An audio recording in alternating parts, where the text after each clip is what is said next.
আমরা সরল সুদ সংক্রান্ত 5টি সমস্যার সমাধান করব।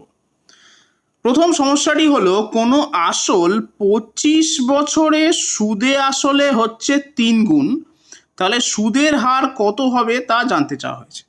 আমরা জানি সরল সুদের ক্ষেত্রে সূত্রটি হলো I সমান সমান P into R into T by 100, যেখানে আই হলো সুদের পরিমাণ, পি হলো আসল, আর হলো সুদের হার, টি হলো সময় বছরে প্রকাশিত বাই 100। এক্ষেত্রে বলা আছে যে 25 বছরে সুদে আসলে 3 গুণ হচ্ছে, তার মানে যদি আমি আসল পি ধরি তাহলে সুদে আসলে হচ্ছে 3p, তাহলে আই অর্থাৎ সুদের পরিমাণ হবে 3p মাইনাস পি সমান সমান 2p। তাহলে আমি আয়ের জায়গায় 2p বসিয়ে দিলাম, পি এর জায়গায় পি, আর নির্ণয় করতে বলেছে এবং টি এর জায়গায় বসাচ্ছি 25, কারণ টি বলে দেওয়া আছে 25 বছর, বাই 100। পিপি কেটে যাচ্ছে, তাহলে আর সমান সমান আমি লিখতেই পারি যে 2 ইন্টু 100 বাই 25। এখন 100কে যদি আমি 25 দিয়ে কাটি তাহলে পাবো 4 এবং 4 দুগুণে 8, তাহলে সঠিক উত্তর হবে 8%। একটি ট্রিকের সাহায্যে আমরা এই সমস্যাটির সমাধান খুবই কম সময়ে করতে পারি। ট্রিকটি হলো এখানে যত গুণ বলা থাকবে তাকে আমি 1 কমিয়ে দেবো। এখন 3 গুণ বলা আছে, 1 কমালে পাচ্ছি আমি 2, তাহলে আমি লিখব 2, একে 100 দিয়ে গুণ করব এবং সময় 25 দিয়ে ভাগ করব, যা আসবে কাটাকুটি করে তাই হবে উত্তর, এবং আমার এক্ষেত্রেও উত্তর আসবে 8%। যদি বলা থাকতো 4 গুণ তাহলে আমি এখানে 4কে 1 কমিয়ে বসাতাম, অর্থাৎ 3 বসাতাম, 100 দিয়ে গুণ করতাম, 25 দিয়ে ভাগ করতাম। এবার আমি যাব দ্বিতীয় সমস্যাটিতে। দ্বিতীয় সমস্যায় বলা আছে বার্ষিক 25% সরল সুদে কত বছরে কোনো আসল সুদে আসলে 4 গুণ হবে।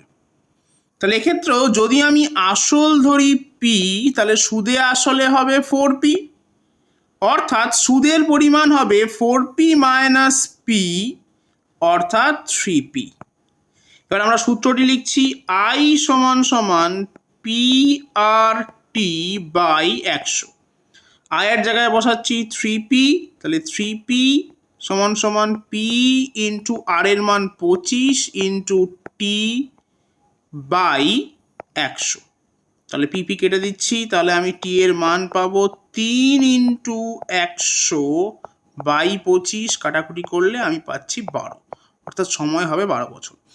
এই সমস্যাটির সমাধানও আমরা একটি ট্রিক ইউজ করে খুব কম সময়ে করতে পারি। ট্রিকটা হলো এখানে যে সংখ্যাটা বলা থাকবে তাকে আমি 1 কমিয়ে বসাবো, অর্থাৎ লিখবো 3, 100 দিয়ে গুণ করব এবং সুদের হার দিয়ে ভাগ করব, যা আসবে তাই হবে আমার উত্তর, এবং আমার উত্তর আসবে আবার 12 বছর। এবার আমি আসছি এর পরবর্তী সমস্যাটিতে। পরবর্তী সমস্যাতে বলা আছে যে কোনো মূলধন 7 বছরে হচ্ছে দ্বিগুণ, কত বছরে সেটা 7 গুণ হবে।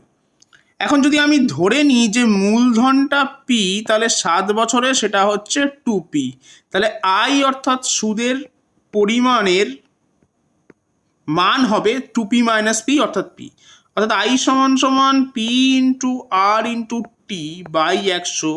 এর পরের লাইনে আমি আয়ের জায়গায় বসিয়ে দেবো পি, তাহলে পি ইন্টু, এখন আর মানটা নির্ণয় করতে হবে এবং সময় দেওয়া আছে 7 বছর, তাহলে টির জায়গায় বসাবো 7 বাই 100, তাহলে পিপি কেটে যাচ্ছে, তাহলে আর এর মান আমি পাচ্ছি 100 বাই 7। এখন জানতে চাওয়া হয়েছে কত বছরে সেটা 7 গুণ হবে। এখন 7 গুণ হলে পি হচ্ছে 7p, পি হয়ে যাচ্ছে 7p, তাহলে সুদের পরিমাণ হচ্ছে 7p মাইনাস পি অর্থাৎ 6p। তাহলে আমি লিখতেই পারি যে 6p সমান সমান পি ইন্টু আর এর মান হচ্ছে 100 বাই 7, যেটা আমি নির্ণয় করেছি, এবং এক্ষেত্রে টিটা বার করতে বলেছে, তাহলে টি বাই 100, তাহলে ক্লিয়ারলি এখানে 100 কেটে যাচ্ছে, পিপি কেটে যাচ্ছে, তাহলে টি এর মান আসছে 7 ইন্টু 6 অর্থাৎ 42। একটি ট্রিক ইউজ করে আমরা এই জাতীয় সমস্যা অর্থাৎ এই সমস্যাটির সমাধানও খুব কম সময় করতে পারি। তো ট্রিকটা হলো, যখন বলে দেওয়া থাকবে যে কোনো মূলধন দ্বিগুণ হচ্ছে, কোনো একটা নির্দিষ্ট বছরে দ্বিগুণ হচ্ছে, সেক্ষেত্রে সুদের হার অর্থাৎ আর নির্ণয়ের সূত্র হলো 100 / সময়ের পরিমাণ অর্থাৎ 7। এবার আমরা এই আরটা ডাইরেক্টলি যদি এই সূত্রে ব্যবহার করি তাহলে একটু সময় আমাদের বাঁচবে এবং অঙ্কটা খুব কম সময়ের মধ্যে করা সম্ভব হবে। এবার আমি যাচ্ছি এর পরবর্তী সমস্যাতে।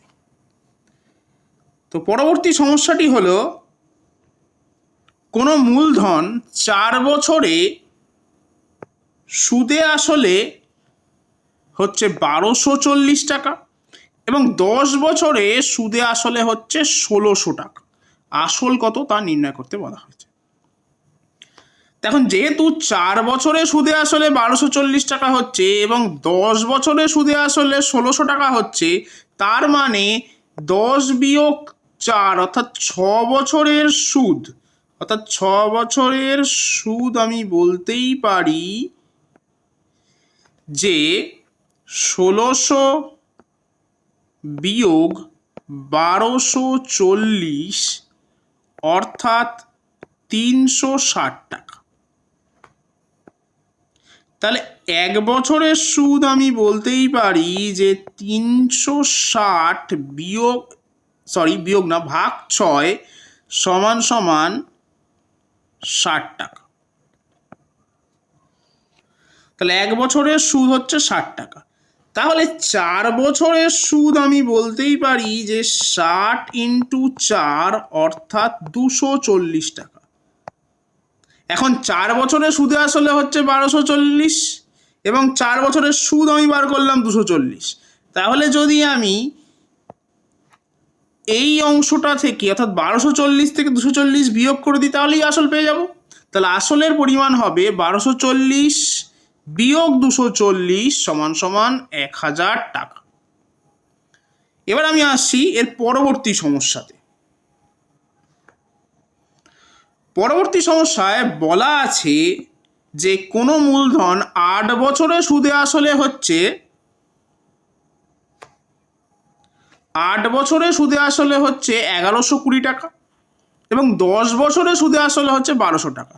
ঠিক আগের অঙ্কটির কনসেপ্ট ইউজ করে আমি বলতেই পারি, তার মানে 10 - 8 অর্থাৎ 2 বছরের জন্যে সুদ হবে 1200 - 1120 অর্থাৎ 80 টাকা।